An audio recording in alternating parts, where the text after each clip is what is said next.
தலைவன் தலைவி படம் ஒரு ஒன் டைம் வச்சபிள், ரொம்ப மோசம்லாம் சொல்ல முடியாது. ஆனா படம் சூப்பரா இருந்துச்சு. ஒரு நல்ல ஃபேமிலியோட என்டர்டைன்மெண்டா ஜாலியா சிரிச்சுட்டு வெளியே வந்த ஒரு ஃபீல் இருந்தது. ஏன்னா ஃபேமிலி படம்னு சொன்னோன்னே அழுக சென்டிமெண்ட் அந்த மாதிரிலாம் கொடுத்துருவாங்க நானும் நினைச்சேன். ஆனா அந்த மாதிரி எதுவுமே இல்ல. பைபிள் அங்க அழுகா கூட நமக்கு அழுகணும்னு தோணல. நீ அழுவிடாம அவனை சிரிப்போம் அப்படிங்கிற மாதிரி தோணுச்சு. அந்த மாதிரி ஒரு நல்ல காமெடியா கொடுத்துருந்தாங்க. ஒரு சில இடங்கள்ல எனக்கு கொஞ்சம் பாரதி கண்ணம்மா சீரியல் அப்படியே டச் ஆகி பயங்கரமா வந்தது. ஏன்னா படம் முழுக்கவே பாத்தீங்கன்னா பைய தூக்கிட்டே போவாங்க, மேடம் அங்க வந்து நடந்தே போவாங்க, அந்த தான் இருக்கும்.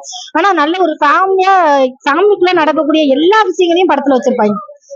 அம்மாவா இருக்கிற வரைக்கும் என்னதான் நம்ம அம்மா அம்மான்னு கூப்பிட்டாலும், என்னதான் மகளே மகளேன்னு கூப்பிட்டாலும், உள்ளுக்குள்ள என்னைக்குமே மாமியார் மருமகங்கிற எண்ணம் இருக்குண்டா அப்படிங்குவாங்கள, அந்த எண்ணம் எல்லாம் வெளிவரதெல்லாம் இருக்க மாதிரி இருக்கும். சூப்பரா இருந்தது. தீபாக்காவோட ஆக்டிங் வேற லெவல்.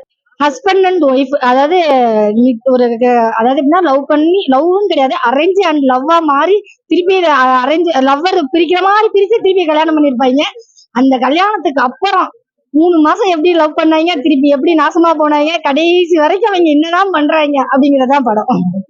படம் முழுக்கவே ஹஸ்பண்ட் அண்ட் ஒய்ஃப் படம் தான். எதுனா அதுதாங்க அவருக்குமே தெரியல. இந்த கேள்வியை வந்து நீங்க விஜய் சேதுபதி அண்ணாட்டையே கேட்டீங்கன்னா அவரும் அதான் சொல்லுவாங்க. அதுதான் எங்களுக்கும் தெரியல. ஏன் சண்டை வருதுன்னு தெரியல, எதுக்கு சண்டை போடுறாங்கன்னு தெரியல, எதுனால சண்டை போட்டாங்கன்னு தெரியல, எதுக்கு வெளியே போனாங்கன்னு தெரியல, எதுக்கு சேர்ந்தாங்கன்னு தெரியல. கடைசி வரைக்கும் எதுவுமே தெரியாததான் இந்த படம். எதுவுமே தெரியாம வந்து பாருங்க, எதுவுமே தெரியாமயே போயிருவீங்க, தெரியாமே சிரிச்சுட்டு சந்தோஷமா போலாம். ஆக்சுவலி அவரோட காமெடி உண்மையிலே இந்த படத்துல எனக்கு ரொம்ப பிடிச்சிருந்துச்சு. ஏன் அப்படின்னா மாவீரனுக்கு அப்புறம் ஒரு சின்ன சின்ன ரோல்ல அவரோட காமெடி எனக்கு ரொம்ப நல்லா இருந்தது. கடைசி அவரோட காமெடியோ டைலாக்கோட இந்த படத்தை முடிக்கிறேன். என்ன அப்படின்னா, இவங்க நார்மல் பீப்புள் கிடையாதுங்க, அவ்வளவுதாங்க படமே இந்த படத்துலயா.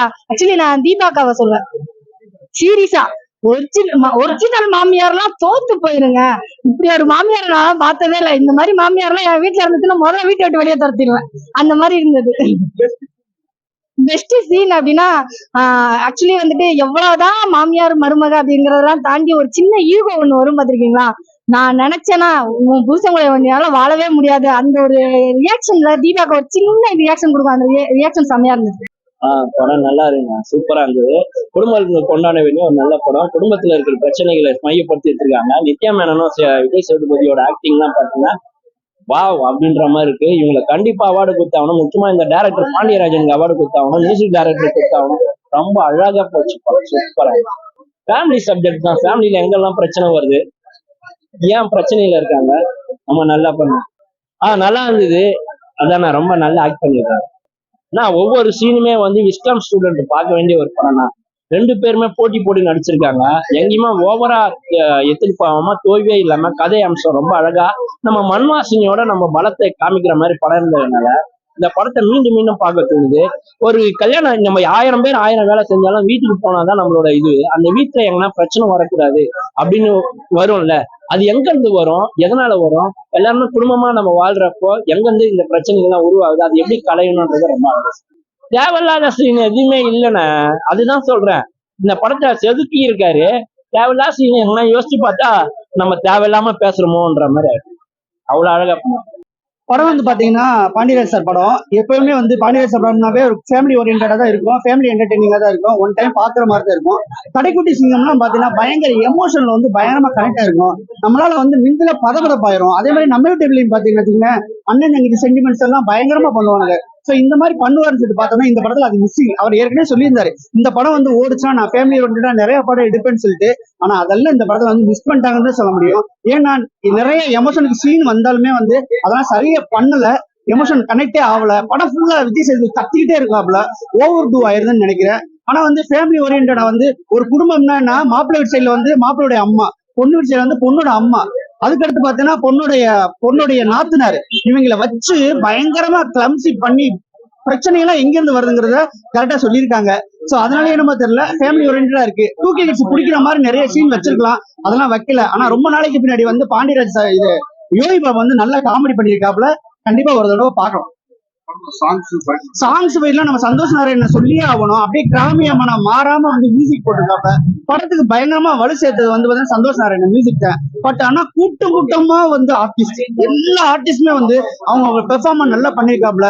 இது என்ன ஜானர், நான் வந்து சென்டிமெண்ட் சொல்ல போறேனா இல்ல காமெடி பண்ண போறேனா அப்படிங்கிறது இல்லாம அவங்களா வந்து ஒரு குடும்பத்துக்கு நடக்கிற பிரச்சனை அப்புறம் அப்படியே ராவா சொல்லுவோம்னு சொல்லிட்டு ராவா சொல்லியிருக்காங்க.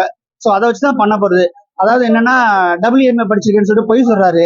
ஆனா பொண்டாட்டி வந்து பொண்ணு வந்து பாத்தீங்கன்னா என்ன செஞ்சிருக்கணும், படிக்கலன்னு ரிஜெக்ட் பண்ணணும். அவர் போடுற பரோட்டா சூப்பரா இருக்குன்னு சொல்லிட்டு அதை ஏத்துக்குது. அப்பயே பிரச்சனை அங்கேயே ஸ்டார்ட் ஆக போகுதுன்னு தெரிஞ்சு போச்சு.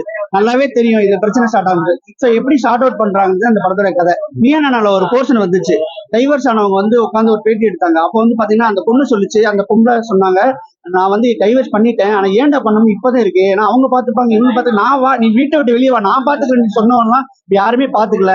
ஆனா என் புருஷன் என் மேல அன்பா இருந்தாரு, இந்த குடும்பம் சுத்தி உள்ளவங்க எல்லாம் பேச்சு கேட்டு நான் பிரிஞ்சுட்டேன்னு சொல்லிட்டு அந்த நாட்டை எடுத்து இந்த படத்துல பண்ணியிருக்காரு. அந்த கிளைமாக்ஸ்ல வந்து ஒரு சீன் இருக்கு, அதை நம்ம சொல்லக்கூடாது, ரொம்ப நல்லா இருக்கு. அந்த இது படத்துல வந்து ஃபர்ஸ்ட் ஹாஃப் பாத்தீங்கன்னா ரொம்ப ஸ்லோ தான், ஒன்னும் பெருசா இல்லையடா என்னடா நான் நினைச்சு வந்து இல்லையடான்னு. செகண்ட் ஹாஃப் பாத்தீங்கன்னா அப்படியே போயிட்டு இருக்கு. ஆனா கிளைமாக்ஸ் போர்ஷன் வந்து நம்ம வாழ்வியல டச் பண்ற மாதிரி எல்லார் வீட்லயும் நடக்கிற விஷயத்த சொன்னதுனாலதான் இந்த படம் வந்து ஓரளவு சுமாரான படமா இருந்துச்சு. செம்மையா இருந்துச்சு, அதுல எல்லாம் அடிச்சுக்கவே முடியாது. நித்யா மேனன் சொல்லவே தேவையில்ல, அவங்க ரொம்ப நாளைக்கு அப்புறம் வந்து இந்த படம் நடிச்சிருக்கேன்னு சொல்லி சொன்னாங்க. அவங்களுக்கு விஜய் சேதுபதி பேர் நல்லா இருக்கு. ஆனா என்னன்னா ஓடு நீ மட்டும் தான் நடிக்க தெரியுமா, நான் சும்மா திடீர்னு பாத்தீங்கன்னா டேரக்டர்னா மீறி வந்து ஒரு பெர்ஃபார்மன்ஸ் பண்ணுவாங்கல்ல, அதை அவங்க பண்ணிட்டாங்க போல, சரி நல்லா இருக்கு வச்சுக்கோன்னு சொன்ன மாதிரி இருக்கு.